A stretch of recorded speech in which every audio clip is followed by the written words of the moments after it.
Welcome, folks, to episode 3264 of the Survival Podcast. I believe it is 37 or 36 of the Bitcoin breakout. I'm not sure. Don't hold me to that. This has been a discombobulated morning.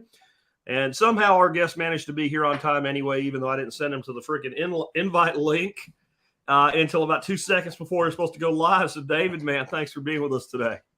You're welcome. Thanks for having me, Jack. I appreciate it. I'm really excited about this. We're going to talk about Nostr today. And this will be an unusual type of episode for me. Generally, when I hear about something new and it interests me, I learn as much as I can about it. I talk about it. Then I bring somebody on to talk about it further.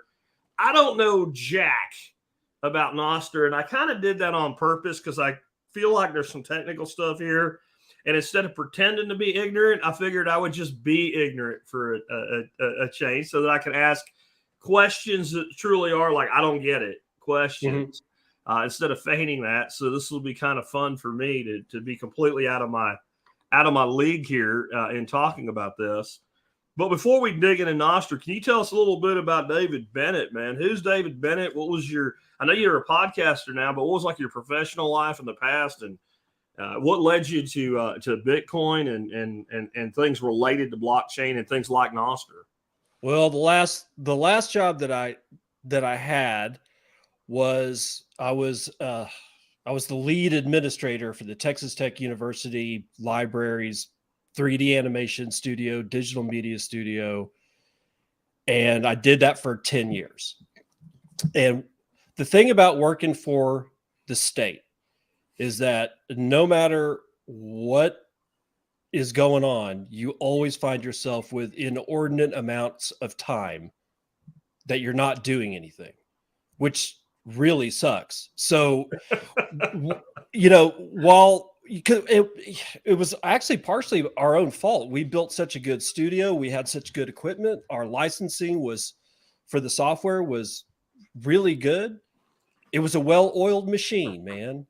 And therefore we found ourselves with lots of time. So I ended up started watching stuff about regenerative agriculture. Okay. And I think I got into it through aquaponics. And then that led to, it's a rabbit hole like everything else, right? Yeah. And that one thing led to another, and that led to Diego Footer. And that led to Permaculture Voices 3, which is where I first met you in person. And then I started listening to you. I wanted to say you were still doing that thing with your old intern, Josiah? Yeah, okay. I think. And then I started listening to you, and you started beating me around the head and shoulders about Bitcoin. And we come to 2015. I started working in 2009 at Tech, and I did other things before that. But this is really the point where my life kind of shifted, was during this job. So I bought my first Bitcoin at $250 sometime in late summer of 2015. And the first thing I did after that was send you 0.2 Bitcoin for your member service brigade. And that was the most expensive subscription I've ever bought in my entire life. Of course, at the time it was $50. Not so anymore. And once you go down the Bitcoin rabbit hole, everything changes. And start realizing things. And the thing that I realized the most is just how misled I've been throughout my entire life. And the further down the rabbit hole I got, I realized that my dad and my mother had been misled for their entire lives. And it was probably at one point or another, my granddad probably knew the actual truth, but we find ourselves here in clown world. And it's a series of mistruths. It's a series of being misled about everything, about money, about food, about banking, about how you're too stupid to understand financial stuff. And it's like, it's kind of designed that way. And I get all of this through, once you're down the Bitcoin rabbit hole, that's it.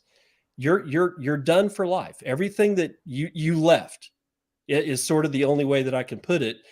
And then everything that comes along the way, everything that comes down the pipe for Bitcoin is the only things that I'm interested in. And this leads us to Nostr. Gotcha. And then don't feel bad about paying 0.2 Bitcoin for MSB membership. It's not the one back there, but if you ever want to see, I guess as of today, about a $24,000 shotgun, I can show you one. Because I bought a Browning Auto A5 pre-war Belgian made. It's worth about $1,500 for like $600. Yeah. With a Bitcoin when Bitcoin was right at $600. And so you can look at it as I paid $600 for it. You can look at it as, well, right now I paid $23,000 something for it. Or you can look at it that I paid whatever the all-time high has been. Because I could have, right. And I don't think we should get upset over that with Bitcoin. It's just, I'm now of the mind that every time I ever spent a Bitcoin, I wish I didn't. And every time I didn't buy a Bitcoin, I wish I did. So I've kind of moved to where if I spend Bitcoin, I spend dollars into Bitcoin. I don't spend, once it goes into my stack, it's forever. It's never going anywhere. You know, when they always talk about, X amount of Bitcoin has not moved in 10 years, that's me. Yeah. And to be clear, I don't actually feel bad about that 0.2 Bitcoin at all. It is a reminder to me. Yeah. But that's all it is. It's a reminder that I really got to think, do I really want to do this? And before it was like, no, you just buy it. It's just this money that somehow or another pours out of the sky. Magic you don't really money. Yeah, you don't really know where I'm thinking about the US dollar. It's like, you go work for it and stuff, but it just magically appears and it's magically fungible and it's magically all this stuff. And I didn't really start really hammering my own brain about, are you sure you want this? What is this? What is this thing that you buy with this value that is your time on this planet going to look like in 3 months? That's the thing. And it's the big thing for people younger than us. A lot of these people in their 20s, is the first time they ever thought about not spending money they had before. Yeah. Like ever in their life, where they actually went, wait a minute, if I spend this, I don't have it anymore. And I think that's one of many reasons the establishment hates it. But let's turn the corner to Nostr, because even the folks that tune into this today, they're like, more Bitcoin on the Survival Podcast. Look, we're talking about Nostr today, and it'd be good if you involve Bitcoin with it. But what we're really talking about, from my understanding, is a platform for freedom of communications and sharing of information. That's about as much as I know. I know one other thing, and maybe we'll talk about that as we go through this today, but that's about all I know at this point. So what the F is Nostr in the first place? Because when I try to use it to look stuff up and say, well, tell me about Nostr, most I get stuff about Nostradamus. And I know that's not it, right? I even tried to get Chat AI to make me some copy for today, and it kept writing stuff about Nostradamus. Yeah. I have had the same problem that you may be experiencing with trying to figure out what the hell Nostr is. I listened to podcasts. I purposely found podcasts, it's like that had somebody that's talking about Nostr. And I'd listen to a 1 hour podcast, and I still am no closer to what the hell this is than I was before, an hour ago. And that always really bugged me. So I had a guy that has built a client for Nostr on my podcast, and I'll email you that link at one point or another, so that if you want to put it in show notes, you can. And we talked extensively about it, and I told him the same thing. I'm like, I got to figure out what this is, because I want to figure out what it is during that interview. Like, I didn't know anything, because once I finally figured it out, a lot of stuff clicked, and I'm kind of hoping that that's what we do here. So I just kind of want to start with what Nostr actually stands for, because that would be great. It's not NOSTR stands for notes and other stuff transmitted by relays. Okay. And once we get through this, I think that will make a lot more sense. It already makes more sense to me right there. Right. I heard about relays, and now that all starts to connect. Okay. So at the base level, the simplest thing that I can say what Nostr is, thinking of notes and other stuff, is that it's a network communications protocol. It's not a computer program. It's not, it has to be implemented in some kind of language at one point, Sure. But let me illustrate what I mean. I asked on Nostr, I go, can somebody tell me what computer language this is written in? And the answer was, it's written in English because it's a protocol. I can tell you my protocol. I wake up, I go drink coffee, I sit down with my kids, I take my kids to school. That's a protocol. Yes. And that's a Monday through Friday protocol. I can implement that in whatever language that I want, but essentially it's language free. It's just describing what needs to happen for other things to happen. That's the protocol. So TCP is a protocol, and it gets implemented in whatever language is building the utility that uses TCP/IP. Yes, and the other well-known protocols are the same way: SMTP, FTP, HTTP. All these are just nothing but protocols. Okay. But we have to be able to interact with those protocols. And that's where the client comes in, right? So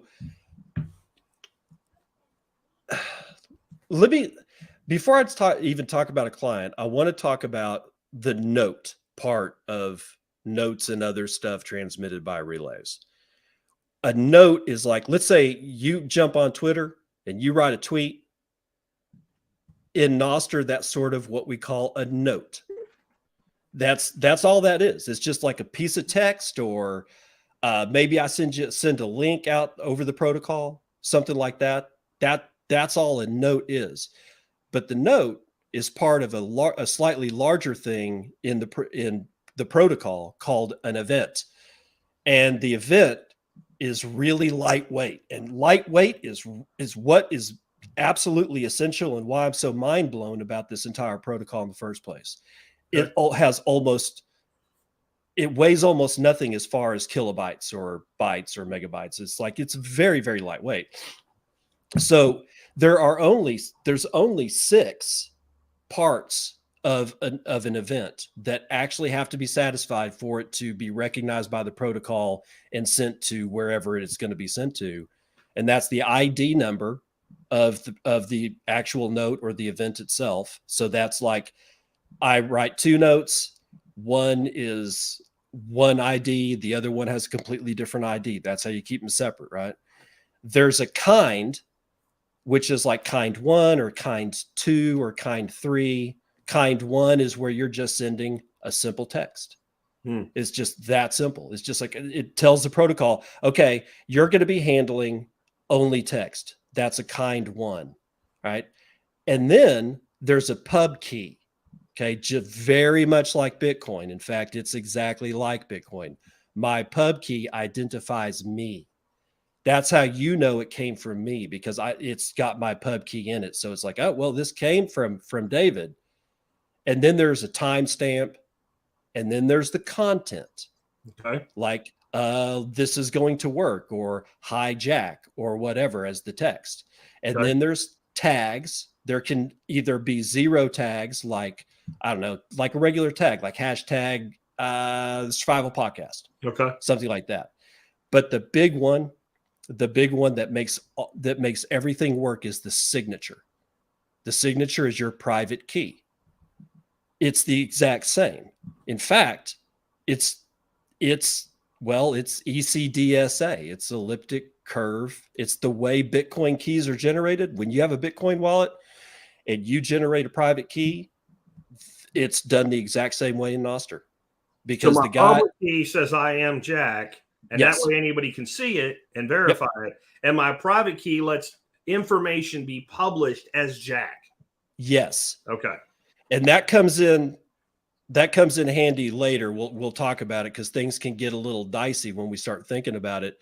But that's essentially an event. If I have those 6 pieces of information, okay, all of a sudden that is a valid event type for Nostr. The protocol says, I understand what this is. Now I can do shit with it. Okay. So that's where we are on just the protocol. But none of that makes sense. And this is where I kept getting tripped up when I was trying to figure out what Nostr was. I need a client to be able to interface with the protocol, because the protocol by itself, I can't really interface with it. I need a client. And like Twitter is a client for the Twitter protocol. Okay. That's the interface. So that's the other thing I think I know. So you tell me if I know this right or if I'm confused. Yeah, sure. So let's compare it to like a Twitter or a MeWe or a Facebook or anything like that. These are all proprietary protocols and proprietary applications or platforms. Yes, They use their language to do their thing their way, where Nostr is open, so I could create a client to utilize it, and you could be on client A and I could be on client B, and we would still be able to see each other's stuff, or no? Yes.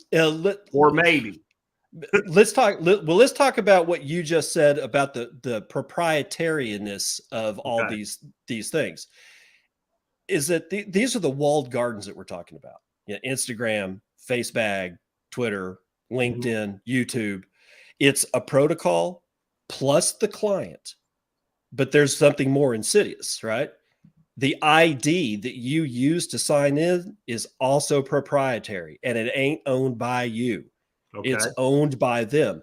So those three things we talk about, it's a protocol, and then there's the client. And we always leave off the fact that your identity to interact with those systems is also proprietary, owned by Facebook, Twitter, YouTube, and they have control as to whether or not your ID is valid or not. They can kick you off at any time. They can suspend you at any time. They can black hole your ass at any time. And it's all up to them because your ID is not yours. It's theirs. That's a problem. And when you get all three of those things taken together, that's where you get things like Dr. Malone just disappearing off of Twitter. Mm-hmm. Absolutely. Okay? That's where you get, like, you didn't use Twitter, from what I understand you saying in a couple of your podcasts. You didn't use Twitter for a long time because you were just in a black hole. You were shadow banned. I was there. You could look for me and find me, but if you followed me, you saw almost nothing that I published. And it wasn't like I left Facebook out of sheer anger. I left Twitter during that time out of completely, there's no reason for me to do this. Yeah. Like there's nothing in return. So why would I spend 1 second a day doing it? And like Elon Day came and all of a sudden everybody saw me again. Right. You could just as easily go the other way. Right. Yeah, exactly. And I remember because I was on Twitter, like I started my Twitter account in 2011. Yeah. I didn't really start using it until, I don't know, 2014, 2015. And all that time, I was like, well, in 2013, I guess is when it was either 2012, 2013 when I found you through Diego Footer. Yeah. Right? And I started getting on Twitter, but from, let's say 2015 to, up until the day I got banned several times. I never saw a thing from you. Yeah. I even followed you. Yeah. I went and searched for the survival pod and found it and followed it. And I got Jack. That's what I got. Yeah. Not Jack. I got not Jack. That's exactly right. You got not Jack. Okay. So that's the problem with the open, or rather the walled gardens, is they own those three things: the protocol, the client that you use, and your ID. Right. Okay. So the open gardens are stuff like the Fediverse. Are you familiar with that at all? No. Have you ever heard of Mastodon? Yes. Okay, that's a client that plugs in. Federated. Okay, yeah, okay. And they have their own protocol, but it's kind of open, but it's kind of boring as hell because of various reasons, and we're not here to talk about that, but that's one of the more open gardens. FTP, file transfer protocol, which is yet another network communication protocol, is you can kind of look at that as an open garden, right? There's nobody that really controls your ID. And even if they did, you could just you gen up another ID off of another client. So that's open, right? That's an open garden. And then we have Nostr, right? And in Nostr, the protocol is open sourced. Okay. So anybody can copy it from the GitHub. Anybody can make changes to it. Anybody can help, the original implementation of Nostr by writing code for it if they want. It doesn't matter because it's free and open source software. And I think it's under an MIT open source software licensing. Anybody can use it. And I think you can make money from it too if you want. however you want to do it, right? So then we come, so the protocol's open, and then there's the clients that come in. And that, again, what we're talking about is our window into what's going on in the Nostr network. And without that window, it becomes very difficult to interact with it. And the more easy that user experience that the client provides, because that's what a client does. It provides you, the user, with an experience. How do I experience Nostr the network? I do it through these clients. And I'll just name a couple in case people are like, wanting to know. I use Damus on iOS. Nostr Damus. Okay, DAMAS. Yeah, DAMUS. Yeah, DAMUS. that's for Apple stuff like iOS, MacBook, stuff like that. If you're on Android, Amethyst. That's another one for mobile. And then there's all the web clients. And there's so many web clients. We'll get into that one later, but that client, again, provides you the nice little framed window that allows you to open the window and lean out and smell the fresh air or the stank of somebody's malicious crap, because you get all of it. You got to filter yourself. There's no algorithm that's going to protect your little baby feelings. Okay. You're going to see stuff that you don't want to see. And you have to make your choices from there on, because Elon Musk can't step in and say, yeah, I'm gonna ban your public key from every client, from every protocol implementation, from blah. It's just not happening. It's just not, right? So this all boils down to the key pairs. The key pair, like I said, is elliptic curve digital signal or signature algorithm, or ECDSA. It is exactly the same as if I buy a cold card wallet from CoinKite and it comes in the mail and I set it up and I go, I need a new private key. It will generate that key. That is my ability to sign a message, or in the case of Bitcoin, sign a transaction that makes it valid. And let's hold there for just a second so that nobody gets upset about big giant words they don't understand. Right. If you're using, let's say, a Bitcoin wallet right now, you're doing this even though you don't know you're doing this. Yes. The wallet acts as the client for you, is what he's saying. And so you don't have to, he's using this so that it's accurate. And if you want to fully understand it, you can. But when you have these clients, they're creating, think of it like your GUI, your graphic user interface, so that you don't have to go in, because you could manually code every single thing you wanted to do and send it one at a time.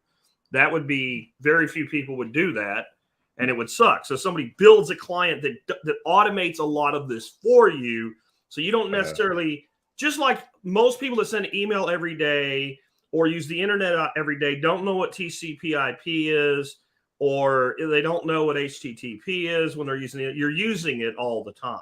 So you don't necessarily have to understand these definitions to use this tool to share information or to gather information, which probably is actually even more important. Yeah, that's exactly right. So just that, that private key aspect, as we go back to Nostr, that allows me to sign my events. Without that key, I'm not sending anything.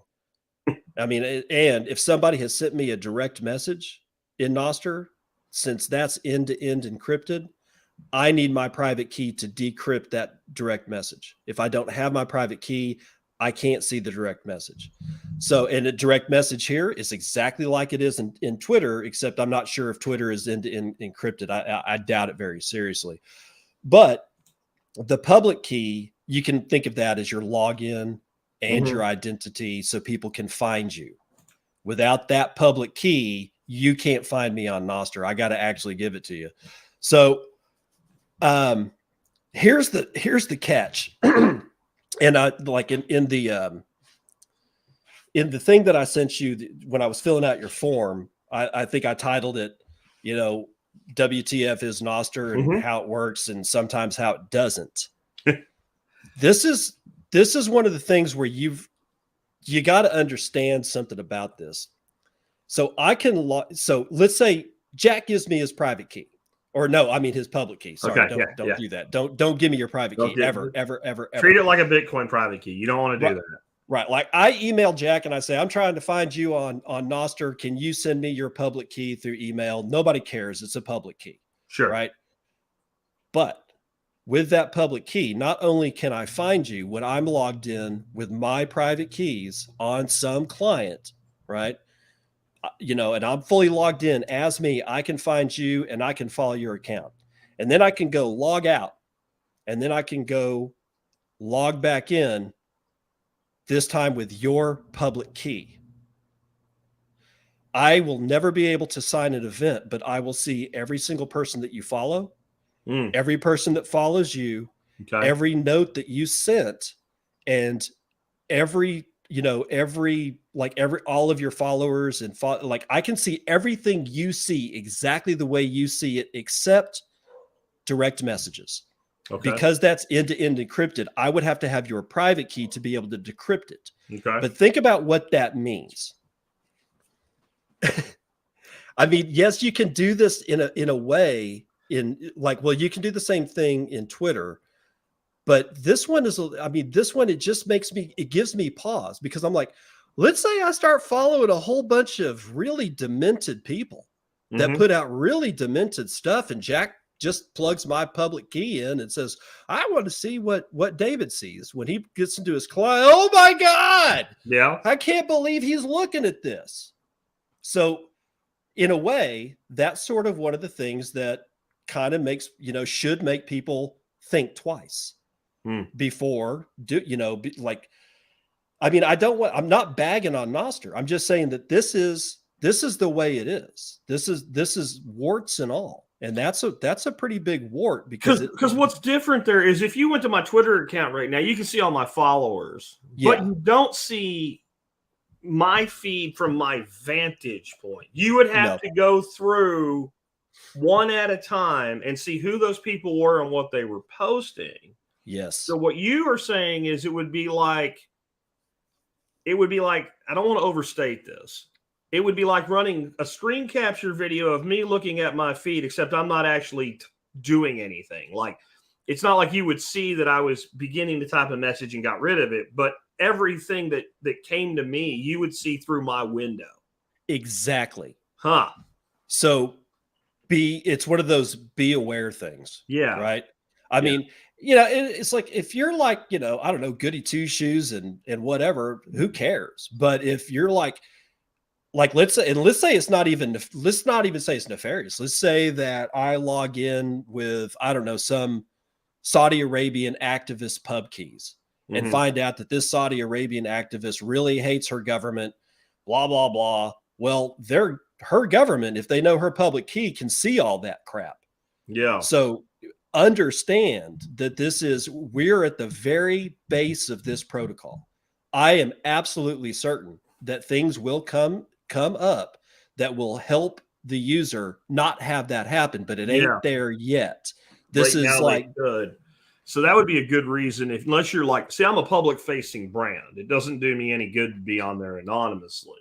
Right. It would probably make a lot of sense for the average user to not necessarily, just wants to, I would say 90% of people that, let's say, use Twitter don't publish almost any content. They follow people and they're mostly consumers. They may do a little sharing or whatnot, but mostly they're consumers.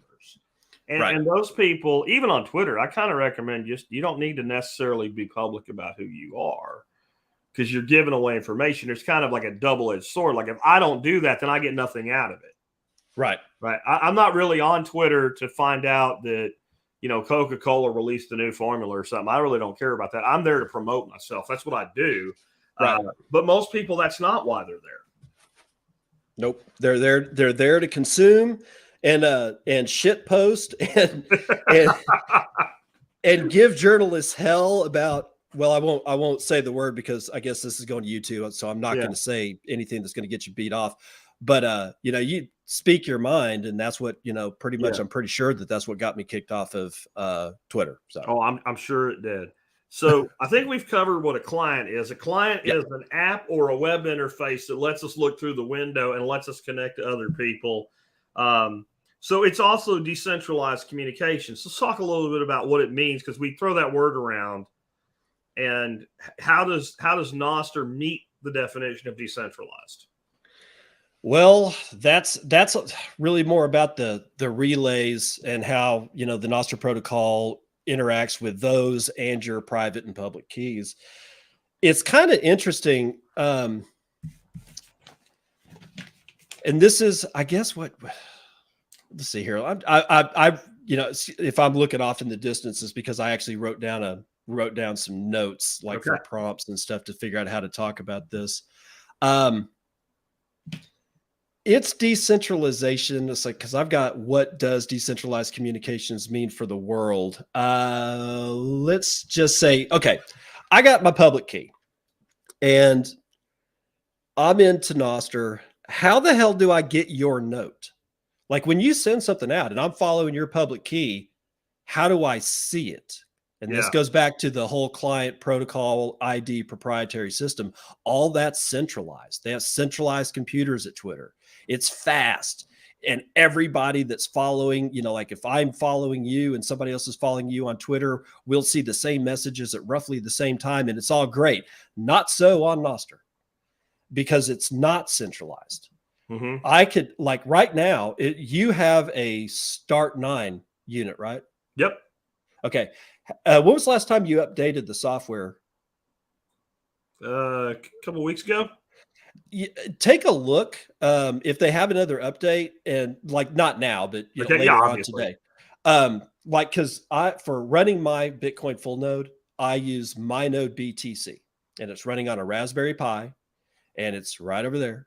And all of a sudden, one day I updated it, and lo and behold, they enabled me to have a Nostr relay of my very own that I can run on my Raspberry Pi. I can choose to do that. I don't know how to configure it. Okay. So that's the limits right now. If I got to go learn some shit before I can, step into that. And I'm not going to do it just yet, but I can, if I wanted to. And I'm thinking that Start9 has a Nostr relay. So I think they do, but I just haven't touched it until this interview. That was the plan. Yeah. And I probably won't be doing that for, my own relay stuff. The for a web while. services and technology god for all things TSP has spoken. Tom says Start9 has a Nostr relay now. So okay. And there's more to come. So as you can see, this starts to get really integrated with Bitcoin, right? Yeah. But only because they can live on the same platform and at the same interface. But the deal is that I'm connected to, like, let's say a relay. Not a whole bunch of relays. We'll get into that yet, but one relay. And you're connected to that same relay. You can see my notes and I can see your notes, but I can't see the notes of somebody who's not connected to the relay, and neither can you. Okay. So, yeah. Again, this is where user experience kind of suffers. And I just have something to say for all the people that want what they've always had to be exactly the same on something different out of the box. Yeah. Stop it. Please stop it. I mean, when did we get the Californian that moved to Idaho and said, we need a law about this? Don't do that shit. Yeah. Experience it. Be part of it. Try to understand it while it's still young and fresh and growing. It's like, I don't want my children to be already grown up. I'm not going to learn anything about my children if they're born with being 25 years old. Yeah. So please give the developers a chance, give the users a chance to get back to the developers, and together they build the thing that you eventually want, but it ain't going to happen out of the box. And this is one of the ways that it does not happen out of the box. My user experience is completely dependent on the client that I use and the relays that my client are attached to. I can attach to more than one relay. If we are attached, like let's say, like right now, I think I've got 20 relays in my list, which is a little high. Lots of people are like, and the more relays, the more data stream that you've got. So if you're connected to 30, you can heat your phone up. I'm just saying I've seen people get completely crushed on their monthly data plans because they just weren't understanding what was going on. I'm like, for each one of these relays, even if they're like 10 of the 20 I'm using, if a note is being sent by 10 different relays, but it's the exact same note, you're replicating it. You 10 times the data for one piece of information. Okay. So again, this is sort of where the UX suffers. I don't think it actually suffers. I think it's really interesting to watch this thing grow, but be that as it may, it is a thing. Probably in time, I would guess clients will evolve and start filtering that. Like, okay, you have this, you don't need it from these places, right? Or they already are, Jack. Okay, great. Yeah. So things move pretty fast. So but what I want to really make clear is that, let's say you and I both use Damas. We're both on our iPhone. We're both connected to 20 clients. 10 of those clients are the same, and 10 clients for you are completely different than 10 clients for me. Okay. Our user experience and what we see and who we can see notes from will be completely different, because you'll be getting notes from relays that I'm not connected to, and I'm getting notes from relays that you're not connected to. But for the 10 that we're both connected to, we're going to get those notes. The deal is that when you the older the relay and the best ping times and the most uptime tend to be the things that people really want to connect to. And you can find those through various tools. We'll hopefully get to that at the end, but chances are very good that I am connected to as many relays as most of the people that I follow are connected to. When I'm looking at it by myself, I just have my user experience, but your mileage may vary. And that's, again, that would be something where somebody might go, well, didn't you see John's note? And you say, well, no, I have no idea what the hell you're talking about. So there's friction. There could be friction there, especially if you're trying to coordinate, like, I don't know, a meetup or something like that, right? Okay, yeah. So there's enough friction there that can, be kind of off-putting. And again, I just ask people to be patient and understand that we're 2 years into this protocol. It's only 2 years old. Yeah, look at it, like, compare it to Lightning. So Lightning was first proposed in 2015, and if I remember right, it was first implemented in like 2018. Yep. And we were very reckless. By 2019, all of the big block idiots were just saying how it sucked and it didn't work, and you had to run your own node and it would never work. And here we sit in 2023, and apps like Fountain are enabling people like me and yourself to receive literally thousands of transactions a day. Yes. 1 sat or 10 sats out of shot when people streaming us stuff. And so that, if you went back to 2019 and said it'll do this, people would have said, shut up, right? You don't know what you're talking about. So this is something that it's a baby. Yeah, it is an infant. I mean, a newborn. Yeah. We're at the very edge, we're at the very bleeding edge of everything that could bleed and everything that has an edge. Okay. You want to experience what testing and production actually looks like. Come on and join us, because this is exactly what it looks like. Well, I also think, because I did listen to a couple, like working and listening to YouTube videos about Nostr in the background. And what I started to understand is everybody looks at this now and says, okay, this is a replacement for Twitter. No, this is a protocol, and the first thing people are building on it is a replacement for Twitter. It actually could be used to develop things we haven't even thought of yet on top of it. Just the way that when we came up with Lightning, it was, we need a way for somebody to buy a coffee and a scone with Bitcoin and not pay a fee that's a third of the cost of the coffee and the scone. Right. And now it's a way that people are sharing value at fractions of a cent at the speed of light. Right. Right. And so No one thought, oh, you know what? We're going to build Lightning so that there can be a fountain. Yes. Nobody thought that. They're like, we're going to build Lightning so there can be quick, fast payments between individuals. And then the other things came. So we could end up with maybe marketplaces built on top of this, or maybe advertising platforms built on top of this. Well, exactly. And that kind of gets back to, I think the question that I had actually posited to you on the forum was, again, what does decentralized communications mean for the world? Yeah. So I kind of want to drill down into that. And you may not agree at all with the analogy that I'm about to use, but I am the guest. I get some kind of leverage. No, you get to say whatever you want. So you always say that marketing is the story that you tell about yourself, a service, a product, something labeled X. Okay. I look at that as non-value communication. I look at that as Nostr. I also look at that as the walled gardens that we just got past. But because a lot of people said, well, sending value is just me communicating with you. No. Yeah, but there's value attached. That makes it a little different. Yeah. So the marketing part I look at as Nostr. Okay. And the question is, or not the question, but a sale, that transfer of belief between one entity and the other, that's a Bitcoin transaction or a Lightning transaction. Mm-hmm.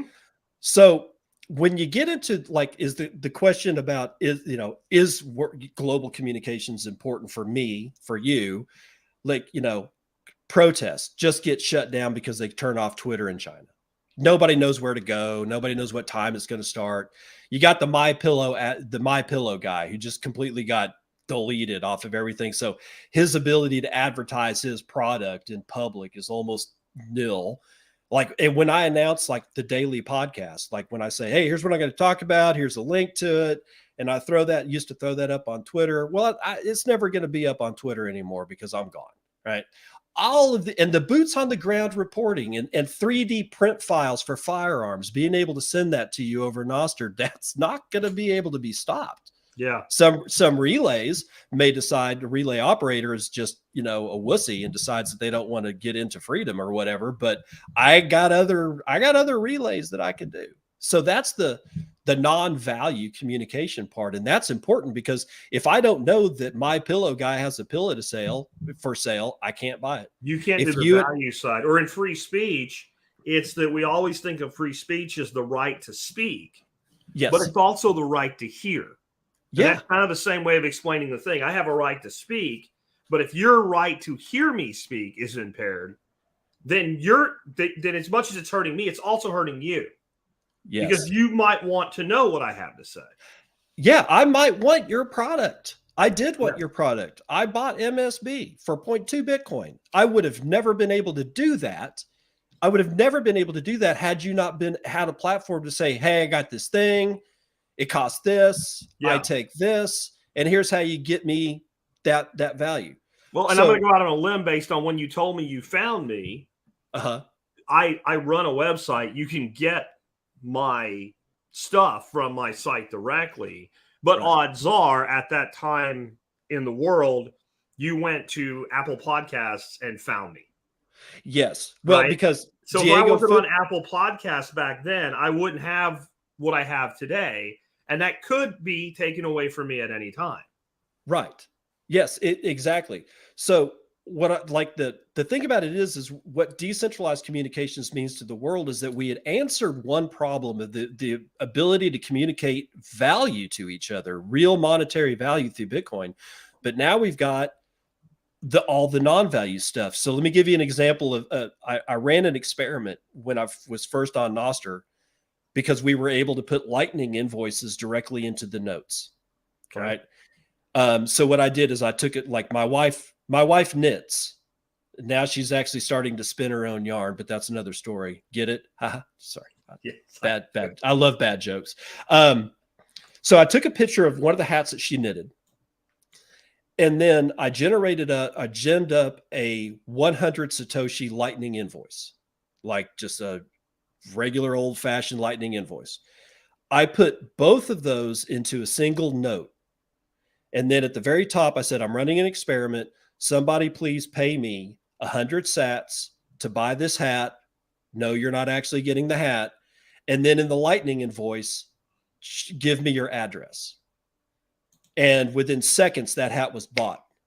The Lightning invoice was paid. My wallet of Satoshi flashed it. And then the first thing back was, there's no room in the memo of this Lightning invoice when I'm paying it to put in my full address. The idea is I don't want their address in public. I want their address to be between me and you, or, you know, me and that person. Yeah. So, but the point I'm trying to make is that in a single event on Nostr, I was able to advertise the thing and have a payment structure all in one place. And sell they didn't have, to sell the damn thing. See, and this makes me think of my discussion with the dude that wants to make a Zola into fuel and biochar and stuff like that. Another thing he wanted to do was create something very similar to this with advertising and sales, but that I could literally do the same thing and at the same time be running an affiliate program that you see the thing I'm trying to sell, and I don't have anybody following me that'll buy it, but you relay it. Not the right word for this because it means something else, but you share it. Somebody acts on it. I get payment and a piece goes to you. Like, that doesn't exist yet, but it could. It will. It not that it has to. It has to eventually exist, because if you can do that, somebody will. Yes, and that's the whole thing. But I just wanted to get into that because that was a section of these notes that I was writing to myself for the show that I was like, I found it fascinating that it would have worked if there was a way that I could keep the address private within the Lightning Network. Yeah. Or some other way. It doesn't matter. As long as the user experience is like, I like that hat. Oh, look, here's how I pay for that hat. Boom, it's done. Oh, and the last thing, enter my, my address, shipping address. Yeah. If you can make that experience basically a 1-2 punch. Yeah. You're going to have a lot less friction on sales. You also need inventory control in there, because if it's a one-off item, you don't want 20 payments on it. Yeah. Yes, exactly. Except that with that Lightning invoice. Oh, once it's paid, you can't pay to it anymore. Whoever paid it first. So I can whoever gets to it first. 20, and when I say 20 and you're sold out, it's not on me. You're out. Like, absolutely, it fails. Yes, and unlike Twitter, I can send the exact same note many times, except that it wouldn't be the exact same note because the Lightning invoice would be different every time. And you said expiries too. So like if you say this is good for 24 hours, you said a number of seconds on your invoice to 24 hours, whatever that comes to in seconds. And if you're doing a deal and maybe it's not a limited inventory but limited time, that string of invoices expires, or like a master invoice type thing where anybody can use it and it creates new ones because they're building that too. Right, exactly. So the point being is that we've got non-value communication at the same time that we have value communication, and they just fucking collided. Sorry, I didn't mean to actually say you that. Can say that really, here. Really passionate about what that means. No, it changes the world, and it starts to take a lot of things that I've talked about building on Lightning and kind of taking it to another level. Like, I don't know if you've heard me talk about, like, I think we need a traffic app. We need a ways that lets users not only share information and rat the cops out, but, David rats out the cops. I'm hooking along at 90. I see the little whoopee lights and I slow down and I don't get a ticket. And I go, here's $1. Right? Yes. And then I verify that asshole's still there. And maybe the next payment hits you for 90% and me for 10 as a verifier. Right? Yep. Like, I don't know if you need Nostr to do that, but as you're saying this, I'm seeing how like it could all play together and make it tighter. And then a lot of this thing about the relays, like if you were building a client or an app and it was for a specific purpose, you wouldn't worry about all the rest of the Nostrverse. Right. You'd only worry about the users who had tied in with that app. They might not even know. They could, just like people don't know they're using TCP, right? They maybe wouldn't even know they're using Nostr. Like it's an app powered by Nostr and means nothing to somebody. Like when somebody buys a computer, says powered by a Pentium, whatever, they don't know what the hell that means. Right. But as exciting as that is, let's get back to let's sober up a little bit. Yeah, because we're not there. Yeah, because the whole thing is that, remember, this is all based around public-private key pairs, Yeah. and you're responsible for them. Yeah. So here's the bad thing. Okay. Is that for every client that you want to log into, you got to give it your public and your private key. Do you trust that client? Are you sure? Yeah. How do you know if you can trust How do you it? know if you trust that client? And here's one of the things that I use is, especially for web clients, okay, which is mostly where I'm using, like snort.social. Again, we'll get into all that. But when I'm on the web and I want to try out 12 different clients, of which there are many more than that, I'm not going to enter my private key into all of them. That's stupid. And it sounds stupid. It's bad. So are you familiar with Alby, ALBY? Yep. Okay. Alby extension, almost immediately after Nostr got big, Nostr really came into the frame about mid-December last year. Almost immediately, Alby had a solution in their Alby wallet with their web extension that it will handle your public-private key pair, and it will auto sign you in. If it senses that it's a Nostr client, it'll give you a pop-up that says Alby wallet is asking you, do you want to sign in with your public key? Confirm. I like that. Then I only have one person I'm trusting then. Yeah. Yeah, only once. Been around a while. I use Alby right now. If you're watching this video and you're just thinking, man, Jack brought us this great dude, I wish I could give Jack some money. If you're using Alby, you can give me money right now. There's right up in your browser. If you're using Alby, you can do it. I did not know they were already tied together. Things are moving so quickly that we can't really see them. They're moving kind of at the speed of light. So that's my suggestion, is that that's the way that you handle your public-private key pairs. Also make sure that you've got backups of your private key. And the tale of woe from a man named BTC Gandalf, who we used to, back in the day, we would post our public keys so that other people could follow us. And BTC Gandalf posted his private key. No, don't do that. Sign the message with his private key. And it's never coming back, because guess what? In Nostr, you can't delete notes. Once it's there forever. Ever. And so that was that drunken tweet that you left out for 3 seconds and deleted and nobody screenshotted it and now it's gone. That doesn't happen. That does not happen. Barr, Donald Trump, etc. should not use Nostr. Exactly.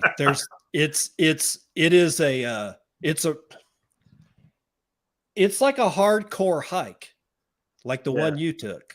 Yeah. Do you really want to do this? Yeah. Because once you're out, where you're committed, once you're out in the shit, if you get a broken leg, you better be able to set that thing yourself. Because that's where we're at. We're out in the middle of the Appalachians, man. It's just like there's nobody around, nobody to help us, just like Bitcoin, right? Yeah. So his account is completely compromised forever. So, but luckily enough, we rely on the social layer.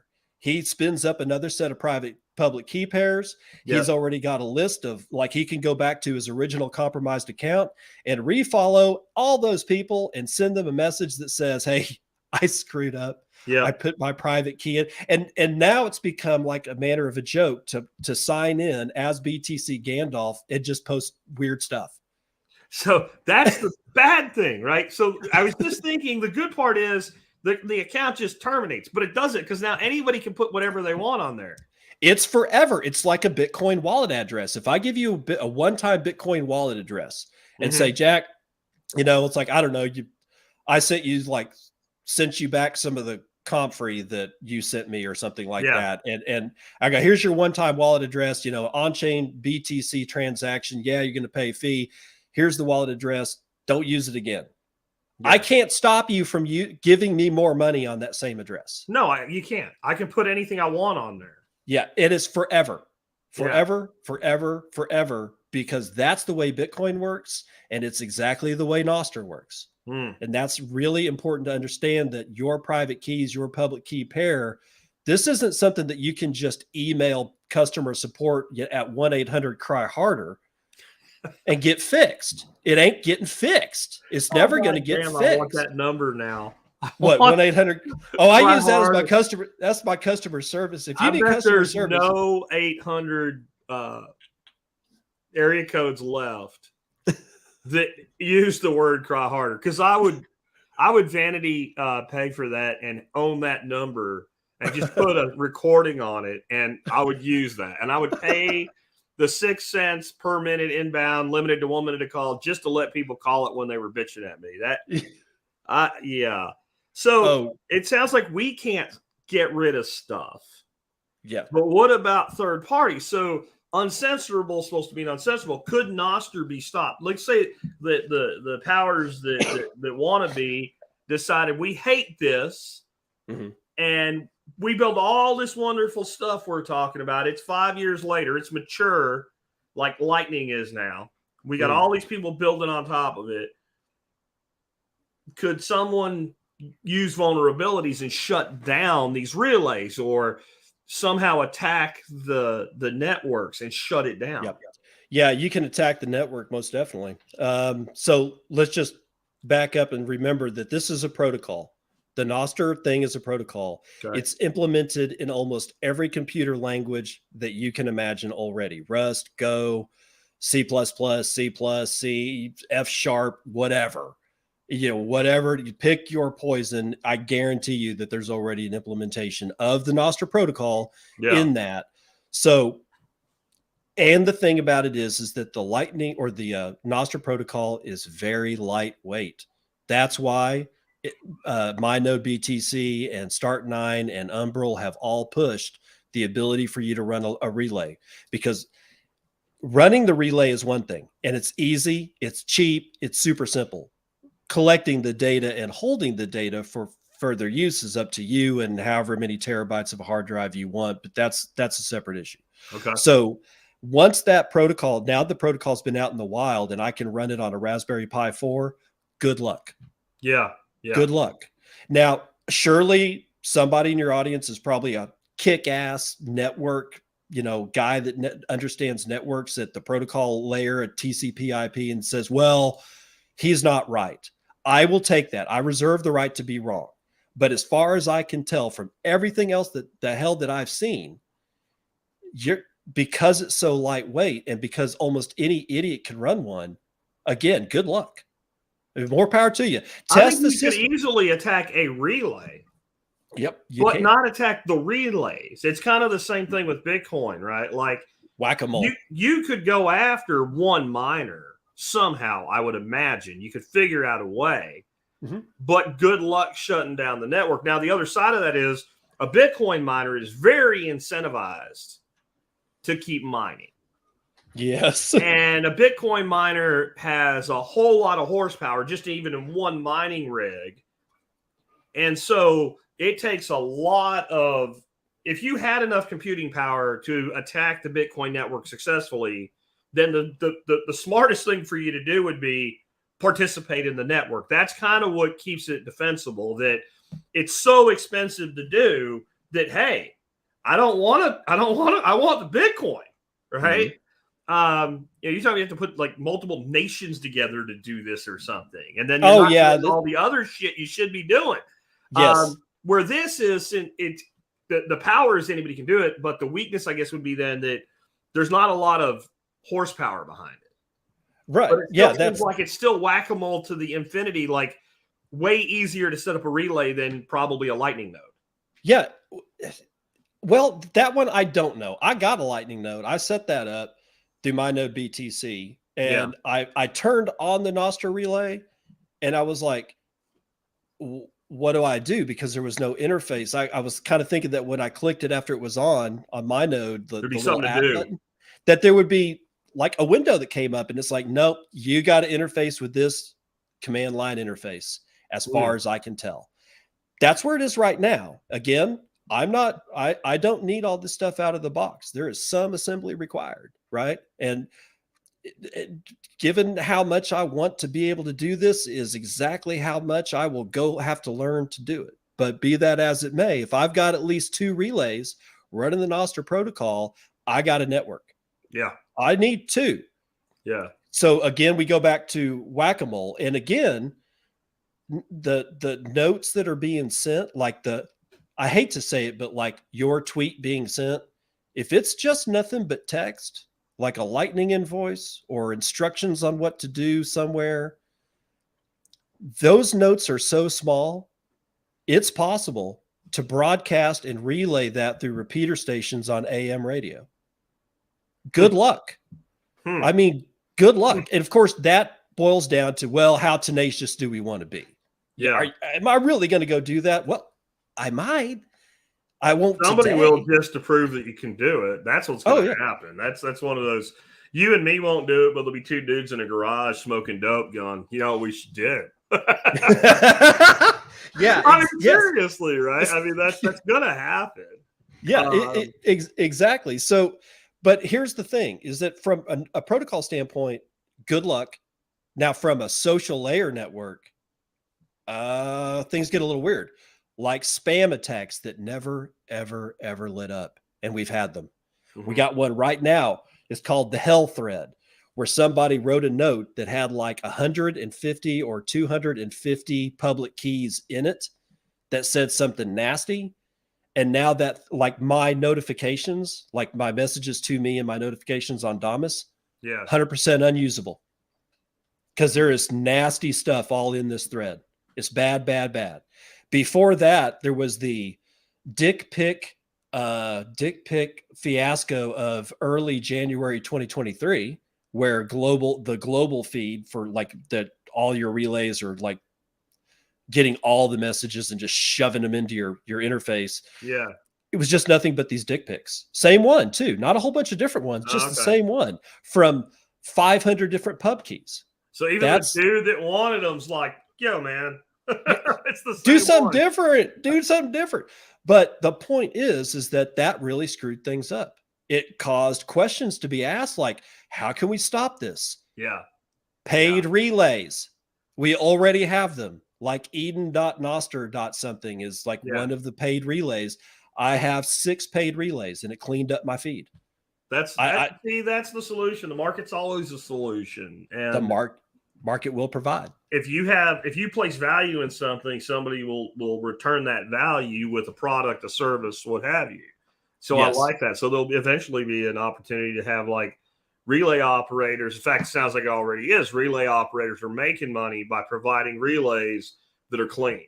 Some of them are making good money. What you want, right? So somebody might have a different version of clean. And the beauty of this is there's room for everybody in that pool. Right. I like that. Now, I like that.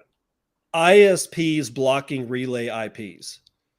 Well, since it's so ultra cheap to spin up a relay and, you know, again, whack-a-mole, good luck, brother. Yeah. I mean, it's like your marksmanship better be spot on, because it's just, you're going to be killing. It's like, I don't know, being overrun with 10 million squirrels jumping around trees and you're trying to kill them all. And they keep breeding. See, that's the point, is that in mid-December, there was 20 relays that I knew about that I could attach to. Now there's 528. That's what? Maybe one full quarter of a year. I mean, that's almost exponential growth. Well, I see people constantly, I'm a Nostr on Twitter. That's kind of fun watching one platform use itself to build another series of clients, right? Basically, one client being used to sift people into all these different clients, but all with a connection. It's interesting. Right. Yeah, so I don't know how it really could be stopped, especially long term, because now you've got all these propeller heads, and I say that in a very flattering way, right? A very flattering way, right? I don't mean it as an insult, that are all working on all this stuff, because way back in the very early days of the internet, and I got into marketing online, I was what you would call flat out a black hat SEO person. I used every hole in Google's algorithm. I did crazy shit. I would use Cold Fusion or PHP and take something that people shop for locally and took the US Postal database and made one website selling one thing, but a page for 65,000 cities across the country and all the states, and even some cases regions, and then took and pulled in snippets of information from bunches of other places. So every time that page loaded, The core content would stay the same, but there was no duplicate content, Right. because the majority of the content on the page was different every time. So the Alabama page looked different than the Texas page, even though they were the same.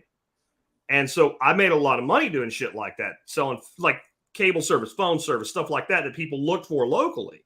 Yeah. And it doesn't work anymore. Well, the reason it doesn't work is because we exploited it. And I don't mean, when I say me, just me. I mean, I wasn't the only one doing this. We had, private forums that we shared information on how to do all this stuff. Right. And Google's a better search engine because we exploited it. Right. And so I think, and the people that are doing this shit are way more advanced than me and my contemporaries back in, 1999. Yeah. Right. Way more advanced than we were. We were just playing it like, oh, I can do that. Holy shit. Let me see what I can do. Right. Right.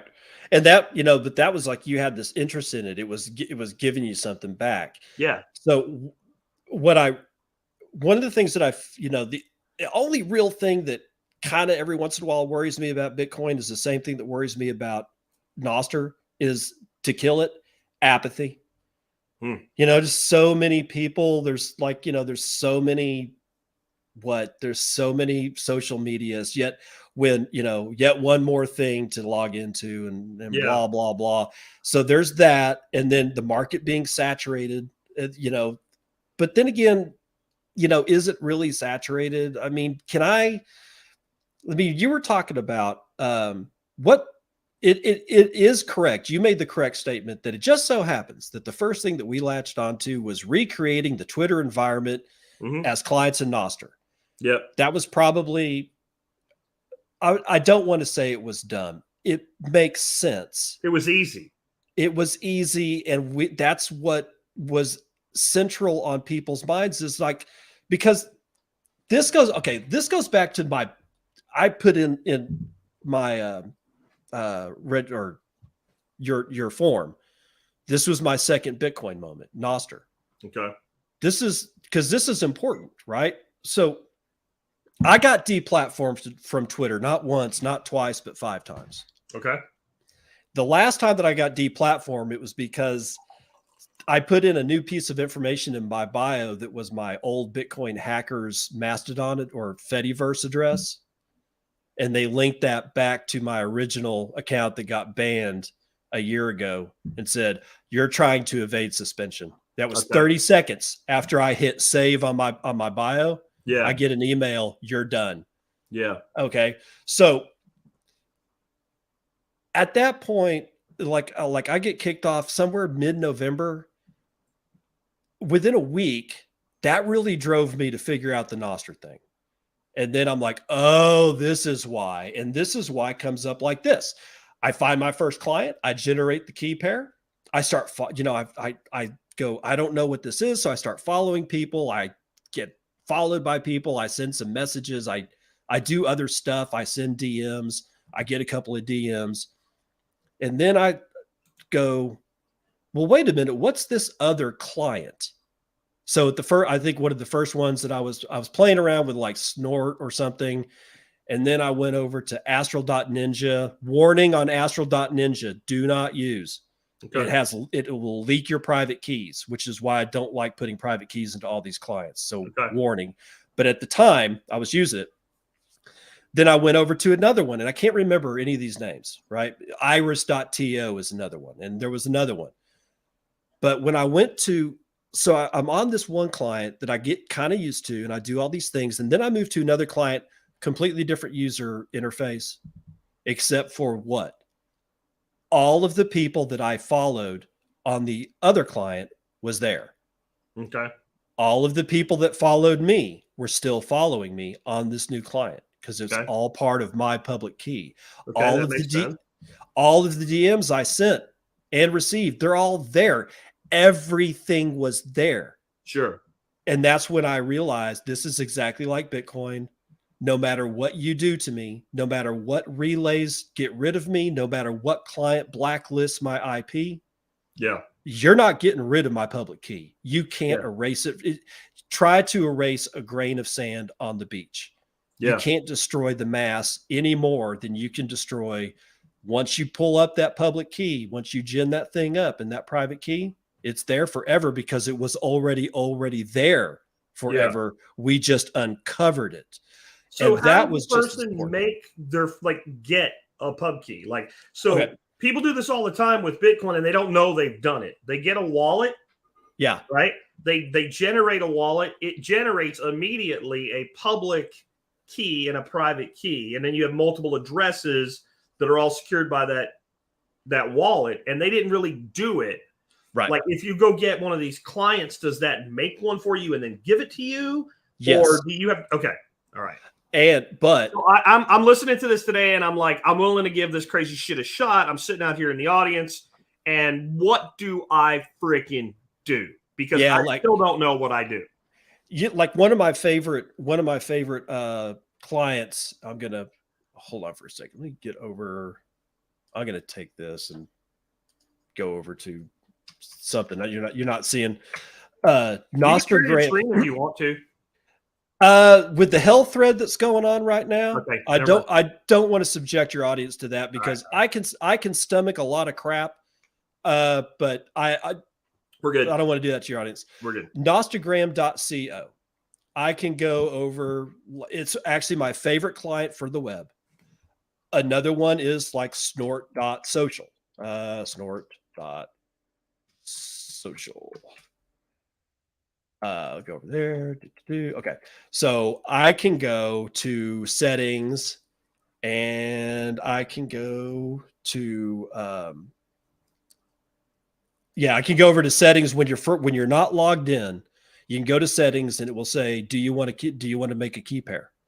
Why? Yes, I do. And then you hit OK, and it gives you a private key and it gives you a public key. Write that shit down. Okay. Write it down somewhere, like even, like just give a file, however you want to do it. But you got to keep your private key. Once that private public key pair is generated, it doesn't matter what client generated it. You can go to any client and use it. But remember the Albi wallet we were talking about? Yeah. Albi wallet will generate you a key pair inside the wallet. I like that because then I'm never doing it with somebody else's stuff. Exactly. Now, how does that? Well, let's say I'm using the one we just had up. I don't remember what you said it was now. Nostagram.co. Nostagram. I'm using Nostagram. I go there. I have Albi. I've already generated my key. Albi somehow interacting with Nostagram. How does Albi keep Nostagram from gaining access to that information that I've generated there? I wish I could tell you, but I'm at the limit of how that communication on the back end works between Albi and the clients. But I can tell you this. I've been using the Albi extension and I have not had any issues that I am aware of. Okay. And I've had the extension live well before I got into Nostr. Yeah. And I have not had any issues that I am aware of. That doesn't mean that there's not issues. If there is, good luck. I don't know about them. So yeah, I got you. Okay. Cool. Where were we? We were talking about what a person does. Oh yeah. Okay. So we that whole thing about the whole Twitter clone kind of thing. There's a Telegram clone. That's the Astral Ninja one. It looks completely different. And this leads me to the fact that honestly, this doesn't have to be this way. Even Jack Dorsey, the guy that started Twitter, right? Mm-hmm. He's got like a 1 BTC bounty out on somebody that will use Nostr to build a GitHub replacement. Because GitHub is owned by like Microsoft now or somebody like that. Yeah. So it's completely compromised, and God forbid that's where the Bitcoin repository right now lives, although we have copies. So that's good. But he's got, I mean, that's a lot of money, right? For somebody, especially for somebody using Nostr, which is, from what I understand, easy to work with. It's lightweight and all that kind of stuff. To build a GitHub, to rebuild GitHub in it. It's 20 grand a day, and it's probably 250 grand in 2 years. Right. So, I mean, yeah, exactly. So that's a lot of money on the line, but again, we're copying what we already have. Right. Yeah. So it'll take somebody else to go, I want to create something from nothing that nobody's ever seen. I don't even know what it is. It's going to be possible, because what can you create with communications of non-value that are married with communications of value? There's not really a box that you're in. Adam Curry, get on this shit. You're good at no this stuff, right? You know? Yeah, I don't think Adam understands it just yet. Yeah. I listened to No Agenda and Podcasting 2.0, and they're kind of bagging on it right now. And I'm like, I know where you're at in this journey, and that's okay. Yeah. If I can be of service, call what, don't call 1-800-CRY harder, call 1-800. I'll try to help. I don't know. But here's like an idea that I had. Do you use any kind of like a application for note taking? I use Notes. I use the most boring one there is. Right.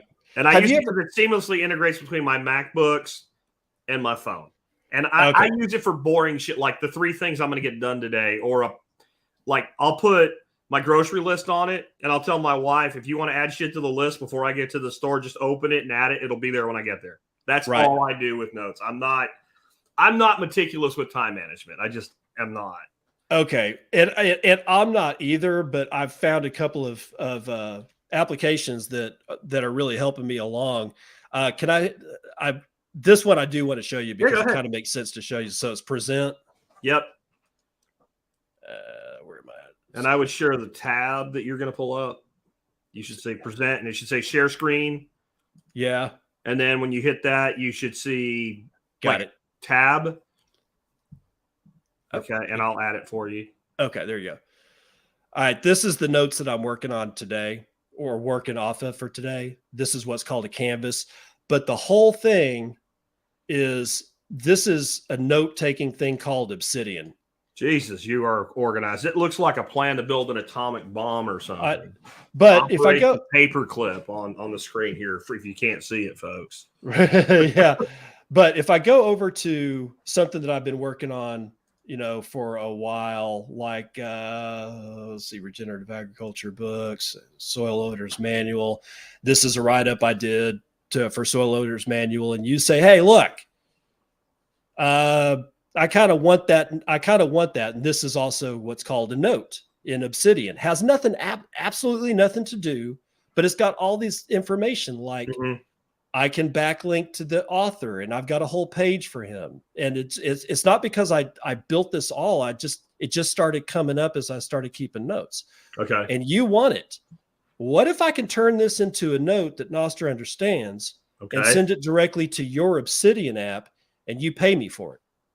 Or you rent it because I've got a lightning node. So I give you 100,000 sats to have it for 2 days. Right. Or, it's like you want all the links all the news stories that I covered in, yesterday's episode 685 of the Bitcoin and podcast. And here's all the links that I use. And you go, I heard something, and maybe you can even do a blind request where I don't know who the hell wants it, but I just get this request inside Obsidian, and it's powered by Nostr.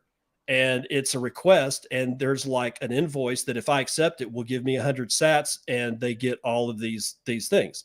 This is a terrible example because who gives a shit about what I'm showing you now? Yeah. Just insert anything that you want that you think is of value, that is information that I can put in an application like this, replace that, and then all of a sudden it's like, oh yeah, I would, I think I want that whole, that whole canvas that he's sharing with Jack right now. Let's go see where that is. Nostr, and it's the TSP Nostr canvas. And if you want this, you can have it, and I'll pay that. I accept the invoice, and it gets paid and sent to my Lightning, and then all of a sudden, this entire file gets shot out as a note over Nostr, and it comes right into your application. It could be like that. So this brings up something else, though. So as you're talking about how light everything is, I start thinking about what actually gets the most traction being shared today. And it's videos, it's images, it's much heavier files. Very. So if I'm on Nostr right now, can I share videos, or do they have to be hosted somewhere else? How does that work? It depends on the client. you can go ahead and stop sharing this if you want. It depends on the client. Some clients, there's like Nostr. It's one of the reasons why I like Nostr. And by the way, the gentleman that built Nostr, John Leger, he was the guest on one of my previous podcasts, and he talks all about Nostrgram. We talk all about Nostr, and I'll give you that later. But in nostrgram.co, you can just put videos and images directly into your note. Somebody's got to host that. Right now, it's John. Okay. So it's painful for him, right? Gotcha. In what I normally do is I rely on, like, I use a lot of snort.social as well. And I rely on a third party, which is always bad, but it is what it is. We're building this stuff. Yeah. We got to figure it out. Yeah. I use Imgur to host either a video or rather a small GIF or a small video or a picture. Yeah. And I put the link in. I'll put the link into the note. Most clients will render that link as a picture that you can see, which is kind of cool. All right. So the other thing is that is a concern, because this is massive amounts of data. We're talking, you get like a couple of million users doing this. You're talking about petabytes. All right. Yeah. How do we solve it? I don't know. We'll figure it out. We're not stupid. The human condition is that which finds problems and then burns them down with a flamethrower. That's what we do. And we need to figure out like how to deal with things that don't need to be there forever. So this is a tweet that I sent today promoting this live stream, right? And this live stream will be hosted on various video websites. It'd be great if there was a Nostr equivalent, but it'll be on some very uncensorable sites in addition to YouTube and whatever. This tweet and that image that I uploaded because Twitter was being bitchy today and it wouldn't bring the thumbnail in from the post. I don't really care if that thumbnail's not there as soon as we're done. Right. Right. Because there'll be a new thing that is the permanent podcast. Right. And there's tons of stuff. I'll share a meme or something like that. And I don't really care if that meme's there 3 weeks later. So but Nostr's like forever. So I actually think the third party of some of the pieces in some ways makes sense. Throw the video on DTube or whatever, or I can't think of the one everybody else is using now.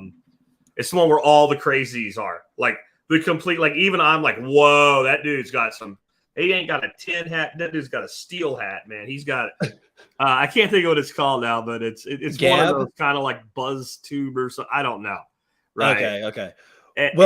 Yeah. But okay. So like the weightiness of ancillary files, that's a thing. Yeah. That's a thing. So there's been talk already in people that are developing Nostr is they get it clearly, and they're trying to figure it out. So questions are becoming, do we really need exactly what you're saying? Do we really need to keep this forever? And you kind of can't delete a note. Yeah. You kind of can, but you kind of can't. And again, user experience snafu causes friction. We're not sure. We're building it. We're trying. We're testing. We're testing in production. We're, as Adam Curry says, we're running with scissors. That's what we're doing. Yeah. We're running with scissors. We'll figure it out. And I don't think that it's impossible to never not delete a note. Maybe we can overwrite the note with like a 0-bit data or something like that, where it's just blank. It's still there. It's just ain't nothing in it. But like the video file falling off after 30 days, why not? Unless I could pay, we'll get into last thing we should probably end up with Zaps, but I could pay a relay. Like I put the note, and I get the 6 kinds of information that it needs to be a functional part of the protocol. And I give it, upload the video that I'm going to attach to it. And then I attach to that an invoice of 100,000 sats. Yeah. And that gives me a timer. And if I want more time, and again, we have to measure that against the user experience. How wonky will that be? Well, we won't know until somebody actually builds the damn thing. And then we'll figure out if it sucks as a user experience. If it does, we'll figure it out from there. This whole in the real world, the strong live and the weak die. And that's okay. Like failure is okay. Yes. How many versions of email were there? Oh God. Right? Yeah, how many? Right. Yeah. I don't know if most people in the audience probably don't know this. The government, when email came up, thought people would pay the government for government email. And I don't mean remember that you that. could have a .gov. I meant like they literally thought you would pay like a nickel an email. Yeah. Like, Yeah. and they really thought people would do it. And they actually built it, and then like nobody used it. And they're like, well, we'll use it internally. And they're like, well, that makes no sense. We'll be paying ourselves. Right. Well, you know, Adam Back came up with Hashcash to do the exact same thing, but that was a spam prevention thing.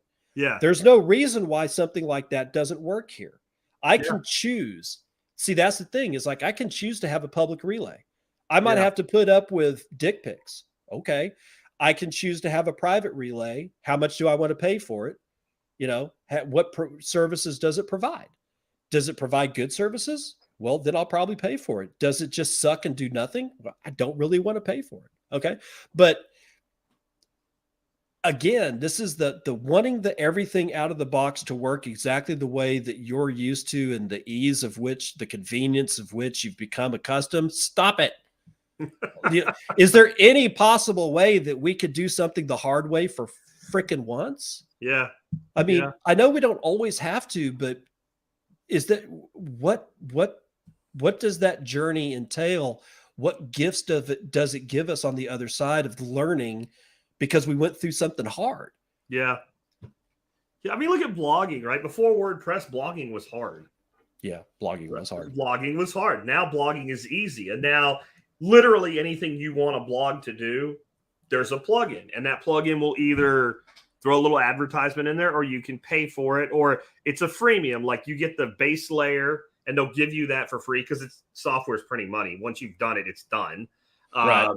But you want all the expanded features, like all-in-one SEO plugin for WordPress.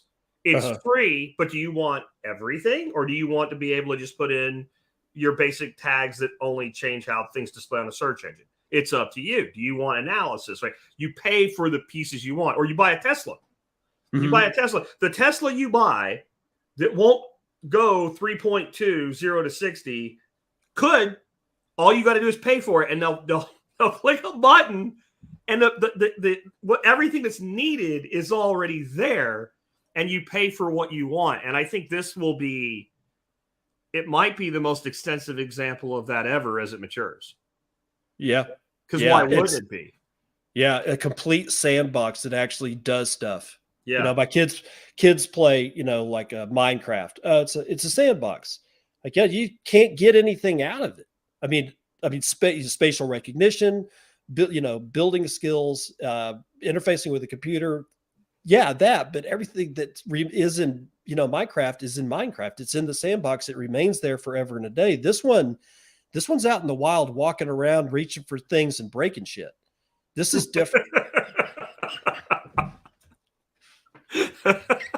This is about the Simpsons episode we talked about with Nicole and John the other day, where Homer goes back in time and sneezes on a dinosaur. And when he comes forward, like everything's jacked up, right? Yes. Yeah. And then he just keeps running the toaster time machine until it comes back to normal. And it's almost normal. And he settles for it, right? He settles for it. Settles for normal. So, yeah, let's end with Zaps, because I keep seeing people, I got Zaps. I got a bunch of Sats today on Nostr or whatever. How does that work? Okay, this answers the question of how is Bitcoin integrated directly with Nostr. It is not. Okay. Kind of. The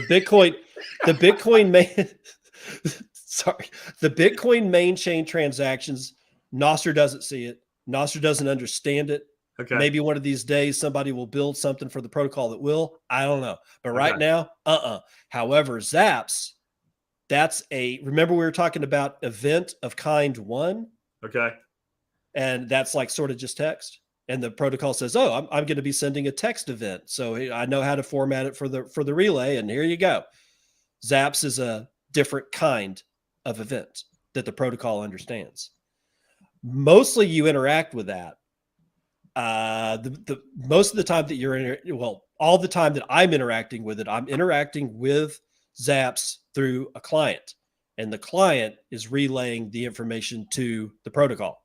So in like Damus, I have on my iPhone, I got Wallet of Satoshi, right?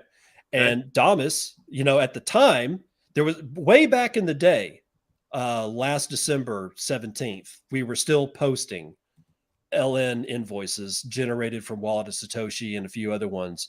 We would paste them right in to the note, and people they'd copy and they'd paste into their Wallet of Satoshi, and they'd pay me. I'd go check my Wallet of Satoshi, and I'd say, look, they paid me. And Nostr didn't see any of it.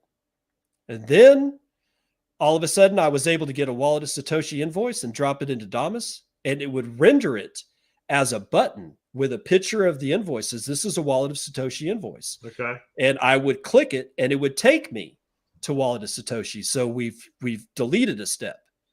And then we got the ability to put in and I'm just going with Wallet of Satoshi. Lots of wallets can be used. Okay. But I don't want to go over all that because I know you're probably low on time. No, we're good. I can go to Wallet of Satoshi, and I can get my Wallet of Satoshi address, which is like, I think mine is tearingfeet31 at walletofsatoshi.com or something like that. Mine is beefy Persian 37. There you go. Because it auto generates some random crap, and that's what I got, And now most clients in your profile will allow you to drop that in to a specific spot that says lightning payments, and you drop in that, and then in your profile that somebody else sees, all of a sudden the lightning bolt occurs in your profile, and they hit that, and it opens up Wallet of Satoshi or whatever it is that, there's ways that you can set these clients to recognize certain wallets. Just figure it out. I can't hold that many hands, but I've got mine set for Wallet of Satoshi. So when I hit the little lightning bolt, Wallet of Satoshi comes up and it says, how much you want to pay Jack? And I go, I don't know, 10,000 Satoshis. And I hit, it generates it. And I just hit send. I don't even paste the invoice. But because when I hit what happens is I hit your lightning bolt, it generates me an invoice. Okay. And then I can sit wait a minute. No, I'm sorry. All I have to do is put in your Wallet of Satoshi address, because you're using LN URL, I guess is what it's called. Yeah. But this isn't a zap. This is a tip. Okay. And then somebody finally figures out, and I think I can't remember who it was that did it. Doesn't matter. They figured out how to make an event. And now I can zap you directly to that same address. You don't have to change anything. Okay. Because it's present in your bio. If you send out like, I just did this show with David about Nostr, come listen, here's the link. And then I can go and I see that note. I can specifically zap that note. Okay. And that note in clients keeps that information. So like I send out like 10 different notes. One has nothing in it. One has a picture of a dirty kitty. The other one has a really well thought out essay. And chances are good, the one that I put the most proof of work into will get the most zaps. Okay. I can use it as a metric of here's what people like what I do, and here's when people don't give a shit about what I do. So how's the other end work then? So let's say that I drop my beefy Persian thing in there, and so then I'm somehow having to link my payment side back, right? So it makes total sense to me that I could get paid that way. Right. Sending it inside Nostr, hitting a lightning bolt and zapping. Right. See, I understand how you do it in Fountain because you have a wallet inside Fountain. Right. That's a custodial arrangement at that point, right? If it's on your phone, yeah. Like, let's just take Damas. I'm not sure about Amethyst. I can't speak to it. Not an Android user. In Damas, it knows you've got Wallet of Satoshi. It just knows. It's like it senses that you've got these wallets on there. And there's a little bit more to it than that. I mean, like you hit thing and it will say, hey, I detected these, here's all the wallet list I can use. I click Wallet of Satoshi and it sets it as my default wallet. Okay. Then after that, if I want to pay you, I hit a lightning bolt to zap you. It brings up my Wallet of Satoshi. Okay. And I've got a set, like right now, my general zap amount, I'm a cheapskate, so I'm doing 77 zaps, right? Or 77 sats per zap. So I see your show announcement. I go, I like Jack. I hit zap on that note and not another one, just that note. not your tip, not your profile, that particular note, and it opens my wallet, I hit send, and it senses that I want 77 sats, and then you get it. And it comes up in your messages or your notifications that you got zapped. And Adrian just, by the way, sent me 100 sats. That was a direct send just to VP first. If I want to see if it really worked, but thank you, Adrian. Not a zap, but that's cool. I guess so. Then, like, I don't spend much time actually on this device. I am a desktop guy because I'm old. So am I. And I'm in I work here, and when I leave this office, I try to leave work alone. Like, I don't even have email on here. I do have a Proton Mail account on here for emergency communications and backup communications and vacation communications, right? But I don't even run email on my phone. I walk out of my office, screw it, I'll see you tomorrow. So if I'm on a desktop, I've never tried to use. There is no desktop version of Wallet Satoshi, is there? No. Okay. No. I wish there was. Should I use Albi?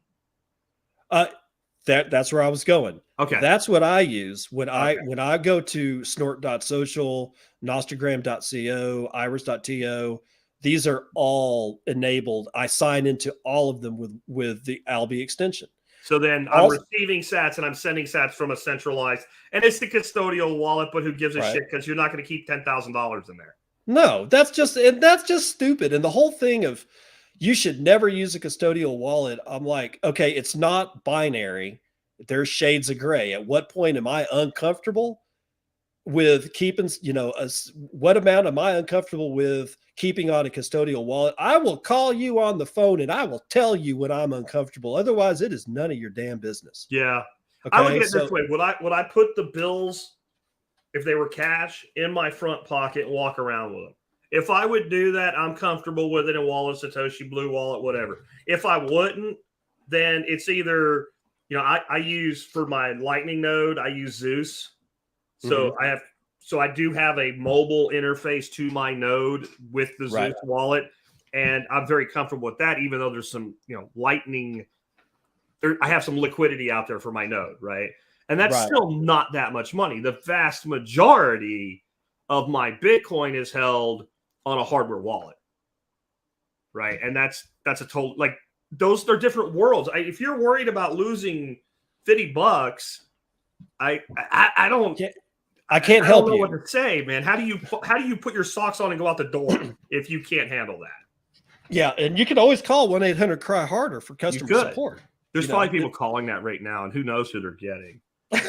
Wouldn't it be funny if somebody had that number and didn't even know it was the number they had? I could see that happening. I've actually wondered that myself, and I have never tried calling it because I'm like, it's funny to say I don't want to give it any more attention than that. No. But just to be clear, in case somebody, missed it, you're on a web client, and if you're already using Albi to handle your key pairs, which you should be, there's also NOS2X, I believe.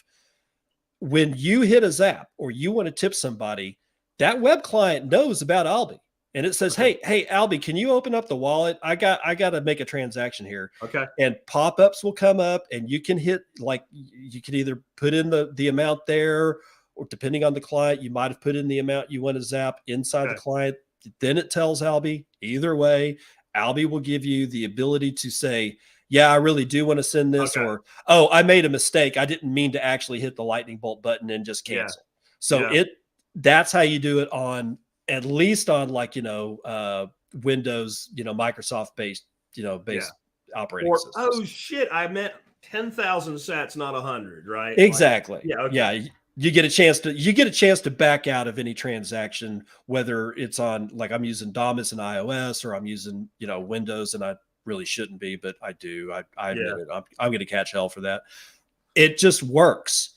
And that's for me, I can send up a shit post and get maybe 77 sats for it, or I can announce a show. I can say, hey, I was on Jack Spirico's The Survival Podcast. If you want to hear it, here's the link that Jack sent me. And people will probably give me one, by the time it's all said and done, a couple of grand in sats.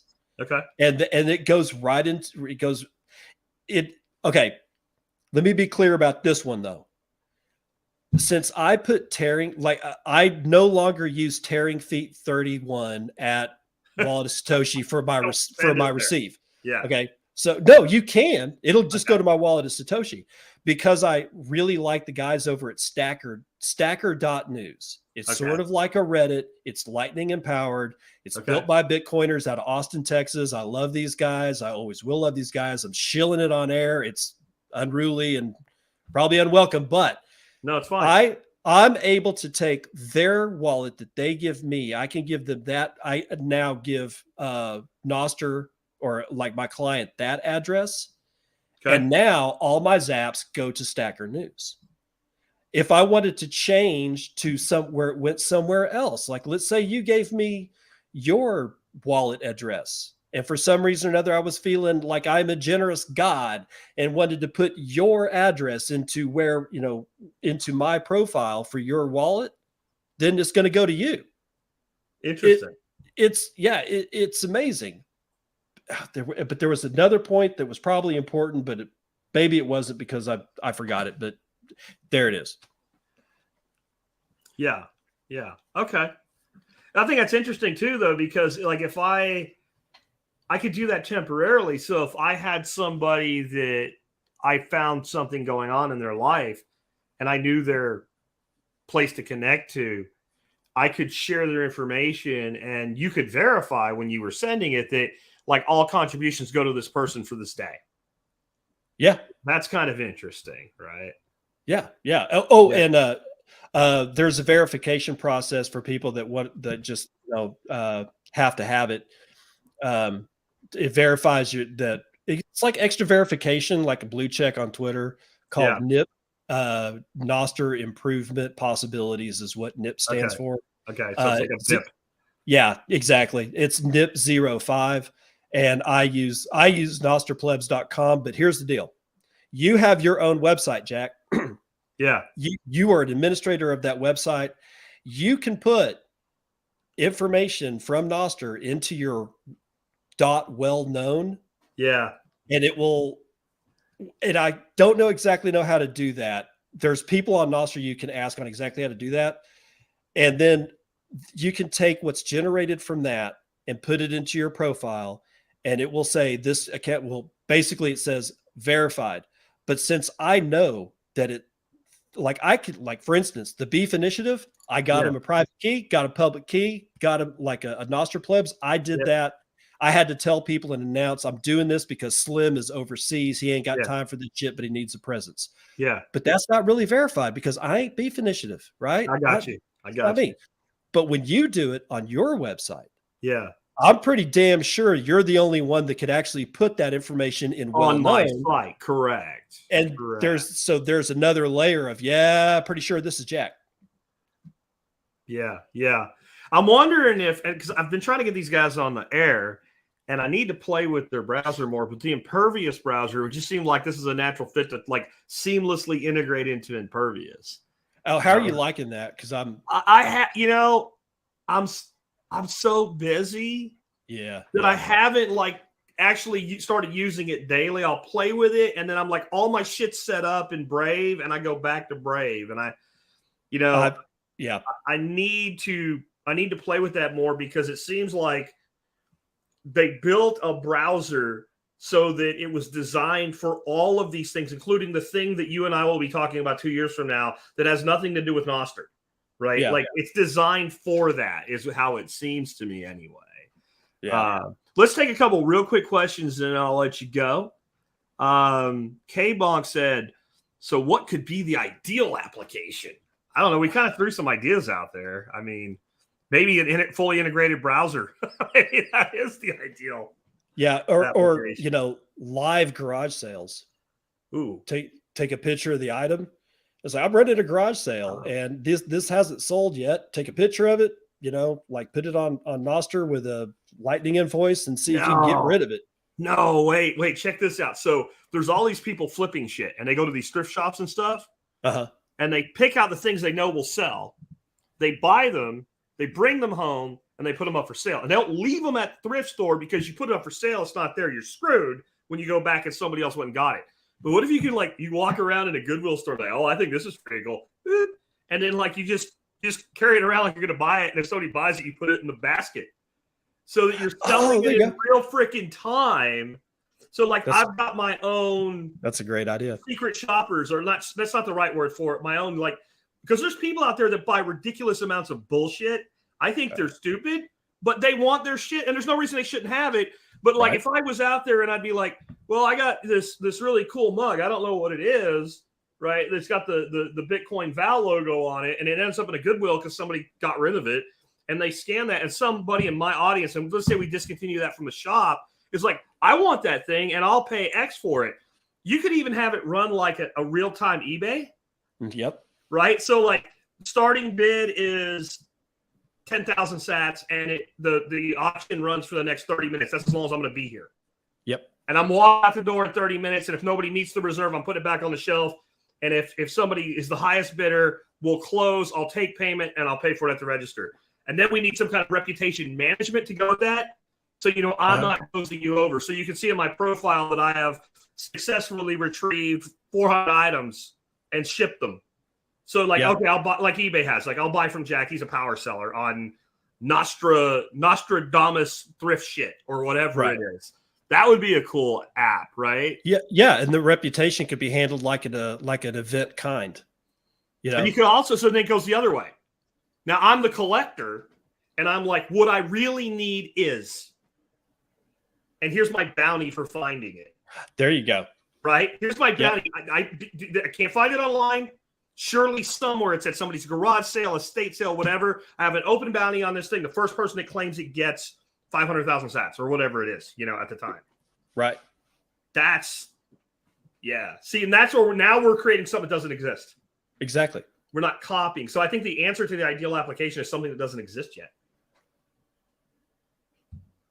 All right.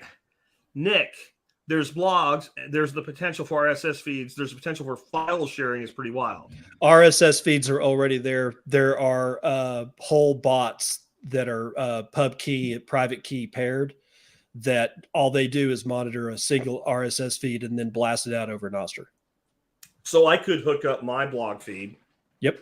And automatically share every episode, every new item of the day post, all of that shit. Just like right now I do that. Well, Tom did it for me because I didn't do shit. But when I make a new post on TSP, I don't know where it goes first. I think it goes to Telegram first. And it goes to my Telegram channel. My channel reposts it to my group. And one of them throws it over to our Discord. And puts, so in one motion, I hit publish.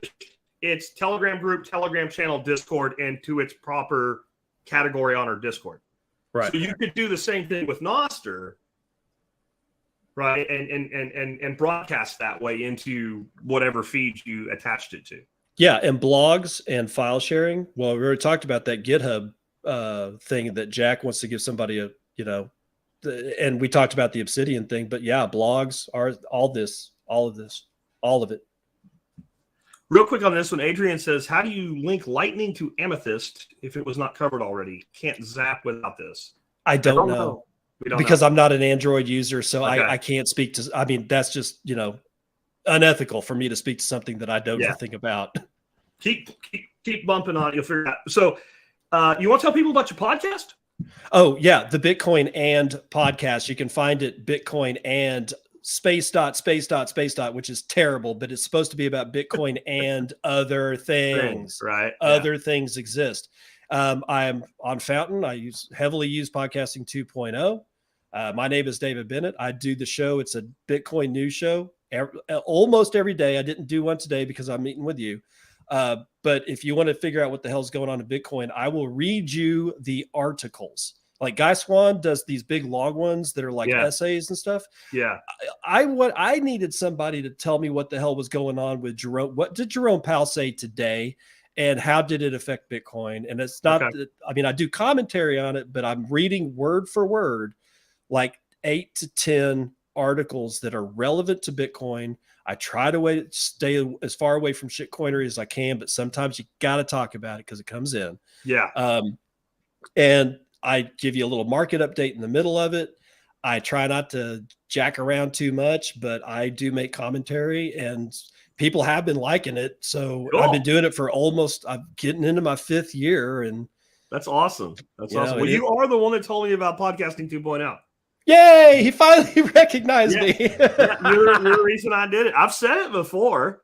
I never. It's like you got to talk about like Bitcoin podcasting 2.0, and I'm like, I told you about that. I swear to God, I told you about that. I think he's forgot. I think you forgot me.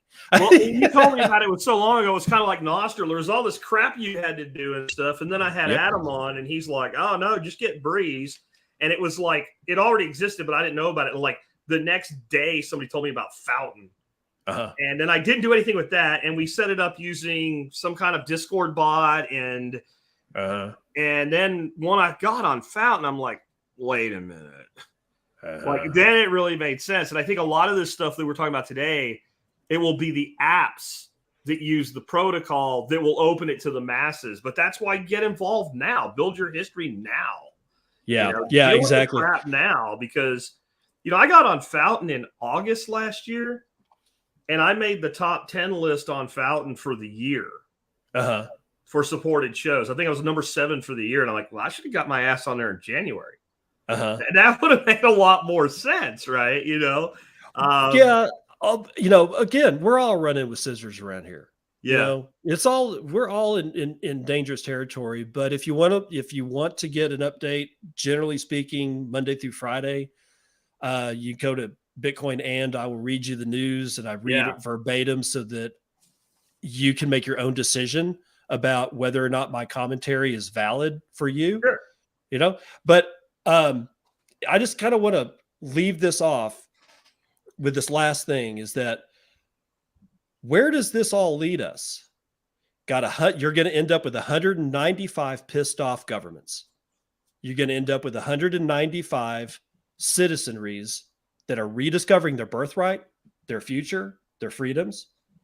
And when you add Bitcoin plus the Lightning Network plus Nostr, you got a 3-pole chair, which is the most stable thing that you can have.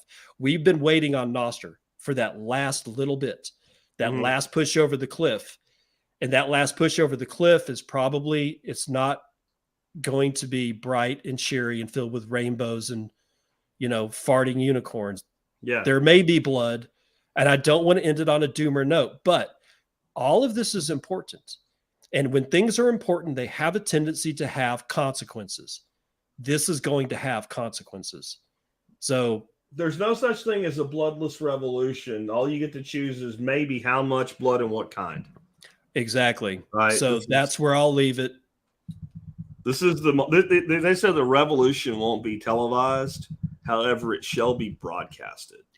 It will absolutely be experienced. Yeah. Yeah. Well, man, I've got links to all your stuff in the show notes. One thing I wanted to hit you with before we leave, because I wasn't sure what I was looking at. I've got your Nostr pub key, and there's something that followed that said Hex. Is that supposed to be in the show notes or not? Yeah, there's a 2 versions of the pub key. Okay. One starts with npub1. Okay, I got that one. That's a type. That's a type. Some clients don't like that type. They want a hex. So I had to convert npub1 through an npub to hex converter. Okay. And that's the hex. So if for whatever reason it says client you put in says, I don't like it, try the hex one. Don't include hex or npub in parentheses, just the numbers that come before it. Okay, gotcha. So if you can't find them on one, you can try the other. And I've got them both in the show notes. I've got his Stacker News profile. I've got his podcast on Fountain and on Apple, Instagram, No Agenda Social, and Patreon, all in the show notes today. So if you like what David had to say and you want to find out more and follow him, I got all the ways that he gave me that you can do that locked into the show notes for you today. That'll be on the audio version of the episode. Link to get there is right down there in the video. If you're watching this, anytime after we did it, it's probably already there. If you're watching it right now, not done yet. You'll have to wait. That will be live in about an hour from right now. That is 1:54 p.m. Central Standard Time, Thursday today. David, thank you for being with us today. You're welcome, Jack. Thank you for having me.